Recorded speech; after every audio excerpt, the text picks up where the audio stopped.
আসসালামু আলাইকুম ভিউয়ার্স, আজকে আমরা দেখাবো প্রিন্টারের সমস্যা কিভাবে শনাক্ত করব এবং সমাধান করব। তো আপনারা ভিডিও না টেনে সম্পূর্ণ দেখবেন দুইটা পার্টেই, তাহলে প্রিন্টারের কাজ সম্পূর্ণভাবে শিখতে পারবেন। তো ভিউয়ার্স, প্রিন্টারের ম্যাক্সিমাম সমস্যাগুলোর সমাধান প্রায় একই, তাই আজকের ভিডিওটি না টেনে প্রথম থেকে সার্কিটের কাজ পর্যন্ত সম্পূর্ণ দেখতে থাকলে আপনি অবশ্যই সকল প্রিন্টারের কাজই করতে পারবেন। ভিউয়ার্স, আজকে আমরা এমন একটা সমস্যা দেখাবো, প্রিন্ট নেয় না, আবার টোনার দিলে টোনার নট ইনস্টল এরকম লেখা আসে। তো দেখেন, আমি টোনারটা খুলতেছি, এই টোনারটা লাগাইলাম, দেন দেখেন এই রেড বাটন যাচ্ছে, এখানে কি লেখা আসতেছে দেখেন, টোনার নট ইনস্টল, এবং এখানে লাল দেখাচ্ছে। তো আমি যদি একটু এটা লাড়াচাড়া করি, তাহলে টোনারটা একটু সরে দেখেন আসছে, এসে আবার টোনার নট ইনস্টল চলে গেছে। তো এই সমস্যা কিভাবে সমাধান করব সেটা আজকে দেখাবো। টোনার আছে, নতুন টোনার, তারপরেও দেখাচ্ছে টোনার নট ইনস্টল। এটা অনেকগুলো কারণে হতে পারে। অনেক সময় ভিতরে কালি জমে থাকে, মানে টোনার থেকে টোনার 2 নাম্বার টোনার হলে ওই টোনারের কালিগুলো প্রিন্টারের ভিতরে জমা থাকে। দেখেন, আমি পরবর্তী ভিডিওতে 2 নাম্বার এবং 1 নাম্বার টোনার দেখাবো। দেখেন এই টোনারটা 2 নাম্বার, এটাতে দেখেন রোলারের মধ্যে কালি দাগ জমে আছে।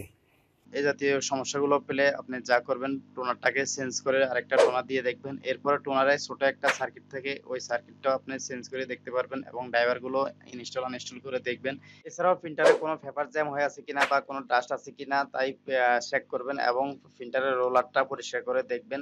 এরপরেও যদি না হয় তাহলে টোনার প্রিন্টারটাকে খুলে সার্কিটে দেখতে হবে সার্কিটে কোনো সমস্যা আছে কিনা, মানে প্রিন্টার মাদারবোর্ডে। তো আমরা যেহেতু সবগুলো স্টেপে অ্যাপ্লাই করে দেখলাম, তারপরও টোনার নট ইনস্টল আসতেছে, তাই আমরা এই পর্যায়ে প্রিন্টারটি সম্পূর্ণ ডিঅ্যাসেম্বলিং করে খুলে এর সার্কিটে কোনো সমস্যা আছে কিনা সেটা দেখব। তো চলুন শুরু করি।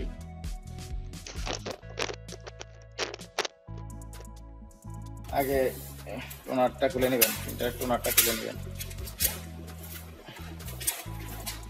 তো টোনারটা খুলে আমি রাখছি, দেন এটাও খুলে নেবেন। এর আগে আপনি যেটা করবেন, হালকা একটু জোরে চাপ দেবেন, দিলে নিচে ট্রে 1 ট্রেটাও খুলে নেবেন। এখানে ডাইজ আছে, এখানে টান দিলে খুলে আসবে। কাজগুলো হার্ডওয়্যার কাজগুলো খুবই সেন্সিটিভ, ভালোভাবে দেখতে হবে। আর নিজেকে যদি কাজ নতুন হন তাহলে নিজেরা পণ্ডিত মনে করে দেখলে পারবো, একটু করে দেখছি পারবো, এরকম মনে করলে হবে না। সম্পূর্ণ কাজ শিখতে হবে, সম্পূর্ণ ধৈর্য সহকারে ভিডিও দেখতে হবে। এরপরে দেখেন এখানে লক আছে, আপনারা দেখতেছেন একটা একটা এই লক সেম এই পাশেও আছে। তো আমরা লকটাকে এভাবে এখানে টানে ধরবো। এটা কিন্তু আপনি না দেখালে সহজে বুঝতেন না। এটা টান দিলে এই পাশ থেকে চলে আসবে, একটু আলগাবেন, আলগা খুলবে। তো দেখেন লাগানোর সময় কিন্তু আপনি লাগাইতে পারবেন না, বুঝবেন না। লাগানোর সময় এখানে একটা লক আছে, এটাকে আলগাই ধরতে হবে। দেখেন এখানে একটা স্ক্রু, এখানে একটা স্ক্রু, এই স্ক্রুটা খুলে ফ্রন্ট সাইড খুলে ফেলবেন, খুলে ফেলবেন।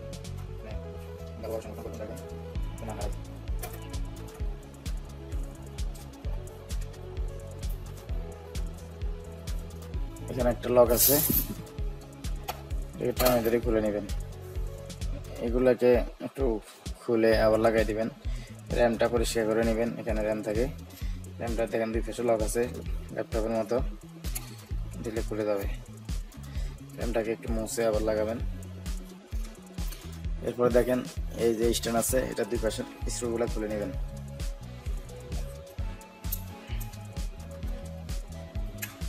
ডিসপ্লে আছে,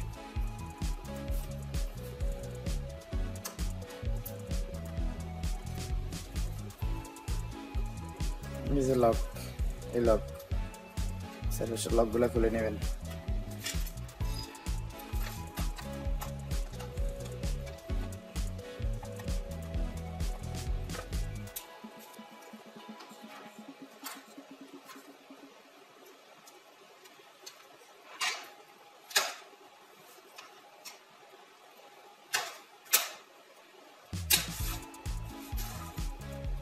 দেন এটাও খুলে নেবেন,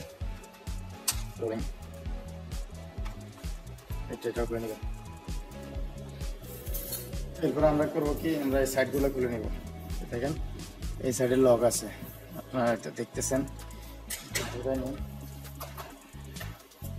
এই সাইডটা খুলে নেব। তো এখানে দেখেন এই যে লক আছে, এগুলাকে এভাবে ধরে একটু ইয়ে করে দেবেন, আলগা দেবেন, যাতে লকগুলো বেড়ে আসে।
আমরা দেখতেছি আমাদের এই পাশটা খুলে আসছে, সব জায়গায় লকগুলো খুলে দেবেন, এদিকে লকগুলো খুলতে হবে, এদিকে লকটা সেমভাবে খুলে নেবেন। দেখেন খুলে গেছে, গোড়াইগুলো চতুর্পাশটা খুলবেন, দেখেন সম্পূর্ণভাবে খুলে গেছে। খুবই সাবধানে রাখতে হবে, কারণ এই পাশে দেখেন জোড়া, ডিসপ্লে জোড়া আছে।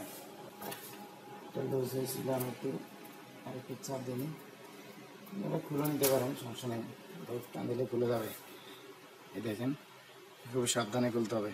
তো ভিউয়ার্স, ভিডিওর এই অংশে দেখলেন কিভাবে প্রিন্টারকে ডিঅ্যাসেম্বলিং করতে হয়, আর সেকেন্ড পার্টে থাকবে কিভাবে সার্কিটের প্রবলেম ফাইন্ড আউট করে সমস্যার সমাধান করতে হয়, এবং প্রিন্টারকে সোল্ডারিং আয়রনের মাধ্যমে নতুন কোনো পার্টস রিপেয়ার করে সম্পূর্ণভাবে প্রিন্টারকে ইউজেবল করে তোলা যায়। আর ভিডিওটি ভালো লাগলে অবশ্যই কমেন্ট বক্সে আপনাদের মতামত জানিয়ে দিবেন, এবং বেশি বেশি লাইক এবং শেয়ার করে দিবেন। আর পরবর্তী ভিডিও নোটিফিকেশন পাওয়ার জন্য অবশ্যই চ্যানেলটি সাবস্ক্রাইব করে বেল বাটনে ক্লিক করে রাখবেন। তো ততক্ষণ পর্যন্ত অবশ্যই ভালো থাকবেন। Thank you so much for watching the video. আল্লাহ হাফেজ।